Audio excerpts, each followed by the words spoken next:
일교차가 심한 한 주였죠. 이렇게 기온차가 많이 날 땐 금방금방 무기력해지기 쉬운데요. 그래도 규칙적인 생활을 통해 기운 잃지 마시고요. 한 주간의 IT 소식으로 이번 주 알짜 뉴스 시작합니다. 한국 마이크로소프트는 오는 9월 23일부터 업데이트를 통해 전달되는 WGA 알림 기능을 통해 불법 윈도우 XP 사용이 확인되면 PC 바탕화면이 검정색으로 바뀌는 윈도우 정품 혜택 알림 프로그램을 시행한다고 발표했습니다. 지난해 하반기부터 고성능 주기억 장치인 DDR3 D램 메모리를 탑재한 데스크탑 및 노트북 PC 출시가 이어지고 있습니다. 지난 7월 출시된 인텔의 센트리노 2에 이어 최근 소니코리아와 한국후직스도 DDR3 D램 메모리를 탑재한 노트북을 출시하기 시작하는 등 국내외 PC 제조사들의 제품들이 앞다퉈 쏟아져 나오고 있습니다. 인텔은 지난 19일 열린 개발자 회의에서 한 달 내 노트북과 데스크탑 PC, 서버, 워크스테이션용 SSD를 출시할 것이라고 발표했습니다.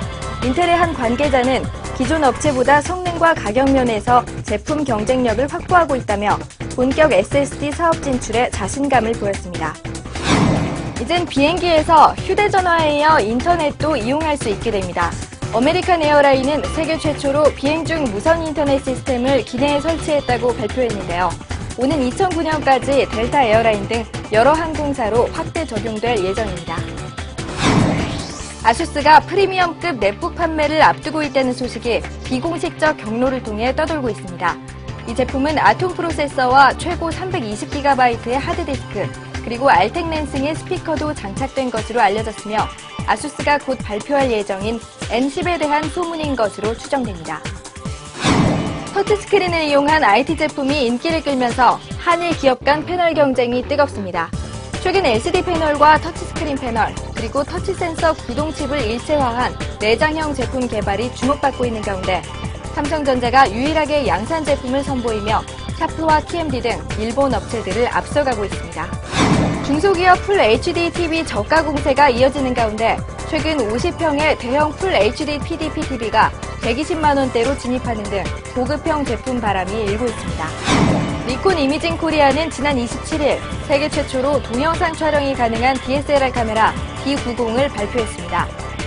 이번에 출시한 D90은 니콘의 DX 포맷 플래그십인 D300의 고성능 고화질의 성능을 그대로 계승하면서도 D80의 경량 컴팩트 바디에 세계 최초로 동영상 기능까지 탑재되어 있습니다. 사진 애호가부터 초급 유저까지 한편 하루 전인 26일에는 캐논 코리아 컨슈머 이미징이 EOS 40D의 후속작인 EOS 50D를 전 세계 동시 발표하는 등 DSLR 시장은 새로운 카메라들의 잇따른 출시로 한층 들뜬 분위기입니다. 최근 휴대전화에 위피 탑재 의무 조항을 폐지하자는 의견이 이어지고 있습니다. 위피를 탑재하지 않을 경우 손쉽게 외산 브랜드 제품이 유통될 수 있어 다양한 단말기를 국내에 유통하기 원하는 업체들은 위피의 미탑재를 희망하고 있고, 반면 이 경우 모바일 CP들은 각각의 단말기가 따르는 규격에 맞게 모든 콘텐츠를 새로 만들어야 해 난색을 표하고 있습니다. 애플이 아이폰 출시 국가를 추가로 발표했으나 이번에도 한국은 지역 명단에서 제외돼 위피 문제로 논란이 이어지고 있는 국내 휴대폰 업계에 또 다른 고민이 뒤따르고 있습니다. 최근 외국산 휴대폰 공세 속에 이동통신 업체들이 충전기 통일 문제 등 정작 실용적인 측면은 간과하고 있다는 지적이 일고 있습니다.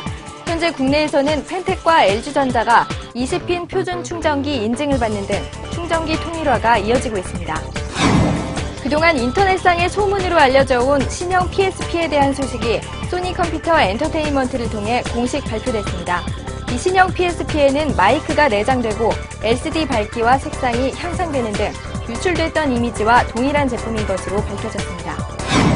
제너럴 모터스가 10월 파리 모터쇼에서 첫 선을 보일 차세대 글로벌 컴팩트 차량인 시보레 크루즈 모델의 외부 디자인 사진을 공개했습니다.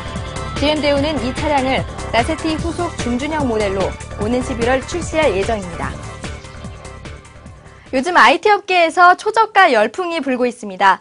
초저가 노트북, TV, 저장 장치에 이어 이젠 데스크탑 PC도 저가 제품들이 쏟아져 나오고 있는데요. 그 원인과 동향에 대해 알아보겠습니다. 지금까지는 싼 값에 PC를 사려면 조립 제품을 이용해야 한다는 것이 당연시되어 왔습니다. 하지만 최근엔 부품을 조합해 만드는 조립 PC 외에도 중대기업들도 저가 브랜드 PC 양산에 열을 올리고 있습니다. 기술이 점점 발전하면서 제품 교체 주기가 빨라지고 업체 간 경쟁에도 가속도가 붙었기 때문인데요. 최근 이렇게 나온 데스크탑 PC의 가격은 중견 업체의 제품이 30에서 40만 원대, 그리고 대기업 제품은 50만 원대입니다. 앞서 말한 조립 PC는 10에서 20만 원대에 구입할 수 있지만 컴퓨터에 대한 지식이 부족하거나 한 번에 편리한 AS를 받기 원하는 소비자는 브랜드 PC 구매에도 눈을 돌려보는 것이 좋습니다. 이외에도 최근 저가 노트북들이 50만 원대부터 출시되고 있어 높아진 물가로 인해 불안해진 소비자들의 마음을 유혹하고 있습니다. 방학이 끝나고 새학기가 시작됐습니다. 여름 내내 신나게 놀던 학생들도 이젠 다시 책상 앞에 앉아야 할 때인데요. 지금이 바로 한 학기의 공부 계획을 세우는 가장 적절한 시기이기도 하죠. 그럼 이번 시간엔 공부에 도움이 되는 몇 가지 제품들을 알아보겠습니다. 동영상 학습용으로 많이 사용되는 PMP들은 5에서 7형의 넓은 화면 크기와 넉넉한 하드 공간, 그리고 어디서든 무선 인터넷을 통한 자료 검색이나 인터넷 강의 수강 등을 할 수 있어 여러모로 유용합니다. 배터리 유지 시간도 점점 늘어나고 있습니다. 물론 최대의 장점은 휴대성입니다. 두꺼운 사전 대신 수십 종의 컨텐츠를 담은 전자사전도 이제는 외국어 공부의 필수 제품으로 꼽힙니다. 요즘엔 필기인식과 터치스크린을 탑재한 사전이 인기입니다.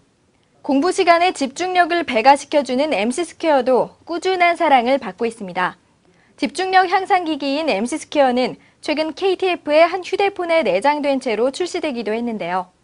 보통 오락용으로만 알고 있는 닌텐도 DS도 영어회화, 받아쓰기, 터치스크린을 통한 게임용 프로그램들이 있어 일석이조의 기능을 발휘합니다.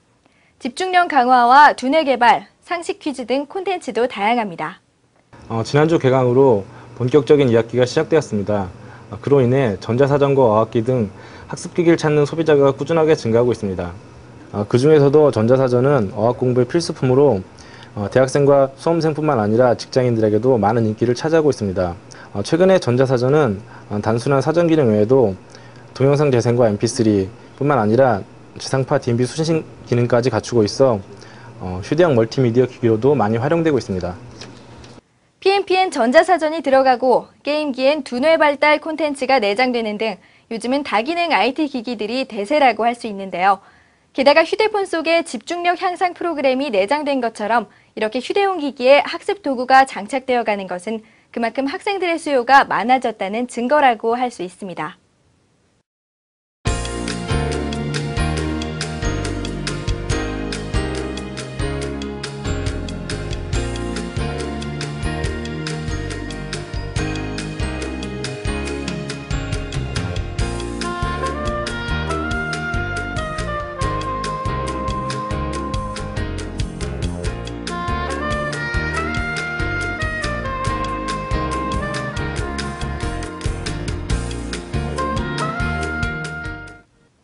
네, 이번 주는 여기서 마무리하겠습니다.